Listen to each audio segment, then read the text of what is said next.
Okay everybody, this is part 2 of the video. I had to break it into 2 parts. It's very warm out here, so my recording equipment was having difficulties because of the warmth, believe it or not. So here is a close-up. I've even gotten closer in so you guys can see. Now when I go back, you can see my hands on the dial. Let's say I go and turn it. Now notice getting a little bit more movement of this linkage. Right, you saw me, I was physically moving it because I knew I had some movement and was moving the dial with my right hand, and with my left hand I was doing this, right? It's kind of like, kind of trying to give it a little help, a little nudging, right? Because it's, the knob alone was not able to pull this linkage, right? What does that tell us? It tells us there's probably some binding in here, so I want to add a little more penetrant. You know, when you look at all these linkages, you open up the lid and you think, holy cow, you don't even know where to start. And sometimes you don't, and you kind of have to sort of do a little investigation, a little snooping into your machine here to see, you know, what's going on with it. Now, look, I've got a little bit more movement here. Now I'm going to zoom in once more. Hopefully this will show up for you because it is a bright day outside.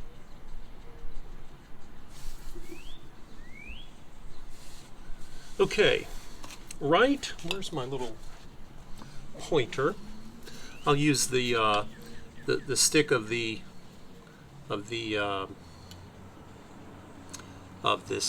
penetrant, if it's showing up here. I don't know if it is.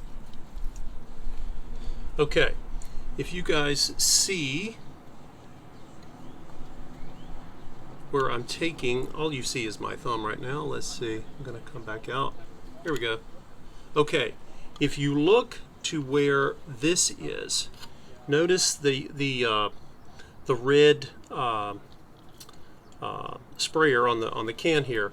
I'm going to point down, and what you want to do is look in the area directly behind the knob. Okay, right down in here is a space that's right behind the knob. And I'm going to take my screwdriver. Maybe that'll be a little easier to point with. Let's see here.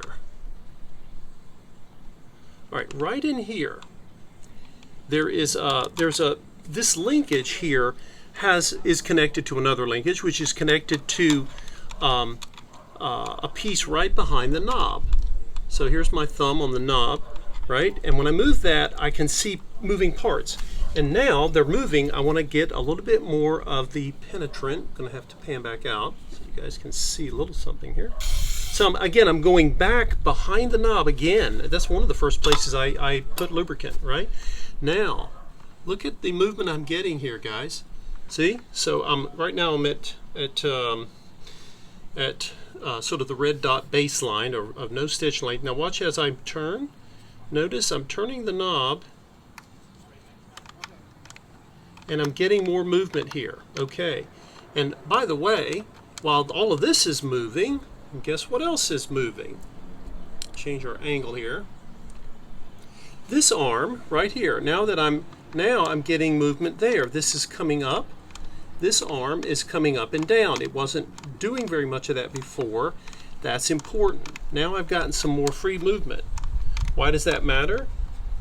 Because this controls the needle bar. Okay, it affects the needle bar and how this particular machine, how it controls its stitch length. Stitch length is often controlled at the feed dogs, but this, this is stitch width. I misspoke. Sorry about that. I thought, why is it moving the needle bar? Obviously, you move your needle bar to it's adjusted to control the width of your zigzag stitches. I'm staring at this from above. Sorry, folks.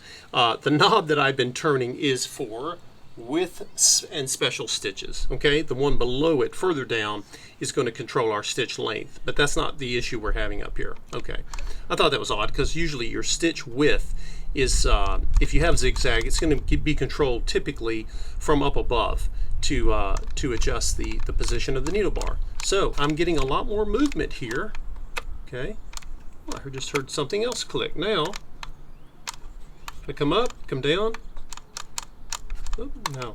Okay, sometimes this lever that controls stitch width is sticking, right? I heard it click. when I turn to the right, it should come all the way up, which is making for a very wide stitch width. Now when I come back, okay. Now obviously I'm going to be testing this with the, let's pan out a bit. I'm going to be testing this with when I start to power it up and test out the zigzagging. Don't be surprised when you're trying to bring a machine back. If you get to a point where you feel like you have enough items that are loosened, right? You got enough things moving here. I'll spray some of my needle bar there because it's still gummy. I tell you, this is never put grease or motor oil. I think this might even be motor oil, guys. I'm guessing, but it's so thick, and it is not what you want to ever put in a sewing machine, no matter what you see on the internet. No, you do not want that. She's still having some slow issues. And the key here is going to be for me to find, I'm going to see if I continue to use this product, this 3-in-1 penetrant. What I'm needing to do is break down and wash off and dissolve a lot of this, whatever this stuff is, motor oil or grease or whatever it is, and get it off of here, because it's really, it's having a huge impact on the machine and my ability to get it to run. I'm getting enough movement here. It's still a little stiff. Not sure if I'm comfortable with it yet, but I may plug her in soon. I'm going to let it sit a little bit more, and I may plug it in. I'm going to put some sewing machine oil in it and see where we are. And I may give her a try, see if I can get the, remember, because if it's too stiff and you try to run it, you can damage your belts, and you can also burn the motor out. The motor's, the motor's strong, but come on, you don't want to wear out your welcome with the motor, trying to get it to do something it was not engineered to do, right? Even as tough as it is. So I'm getting more movement than I was getting before. Now let's see what's going on with, pull up my needle bar. My needle bar is still stiff. I just lifted it. Now I got to get it to come back down, and it's still a mess. But I think I can work with that. I think I can figure out a way to get the needle bar moving. But it's these other rather complex mechanical linkages. These were beautifully made. Again, this is not the machine's fault. It's whoever got a hold of it. Woo, got a hold of it last. And sorry, you just looks like we were on a merry-go-round there. Now, like I say, I'm still putting this penetrant down on the machine. It has been stubborn, guys. It's one of the most stubborn machines I've ever had to unstick, other than some of the neckies. And there are reasons why neckies can be stubborn. Let's see. Okay, so I'm going to let this sit today, and I think tomorrow it's going to be time. I'm thinking it may be time. Trying to keep you guys with a close view of this while I'm doing it, and that's why the camera's flying. Sorry about that. And we're going to see if we can get this to move any, guys. But remember, I've got to get this thing to where it's still turning the hand wheel. It just shouldn't be this difficult, And I think it may be the needle bar in this case. So there you go, folks. We are. Some of you may have think, he just gave up on this old Kenmore. I haven't yet. And the purpose of this is not just to save this Kenmore, but also to try to learn. You kind of learn by doing with some of this stuff. And again, I didn't pay anything for it, but I've probably spent more time already with the Kenmore here than I spend with a lot of machines, just seeing if I can get her to, to move again. So we'll see what we can do. Now when I turn, I don't know if you guys saw this, I'm actually holding on to the lower knob, which is, here's our stitch length that I was talking about earlier, and it seems to be moving okay because it's controlled underneath the machine. So as you guys remember, when I went underneath the machine before in one of the earlier videos, I didn't really see a lot going on there that was wrong or having any problems. Let's see the reverse. Let's see if I can. This, let's see, you're supposed to push down on this lever for reverse, okay? And right now, it's not going or doing much of anything. I'm going to spray some lubricant in there. again, one thing at a time. If I can get it to go forward, then perhaps, we have a shot at, getting the reverse to correct. But right now it's locked up. But that's not the biggest challenge at the moment. And so again, this penetrant is not a lubricant, right? So I may come behind here and start putting in some sewing machine oil, and we'll see. But I'm still getting more resistance than what I like. And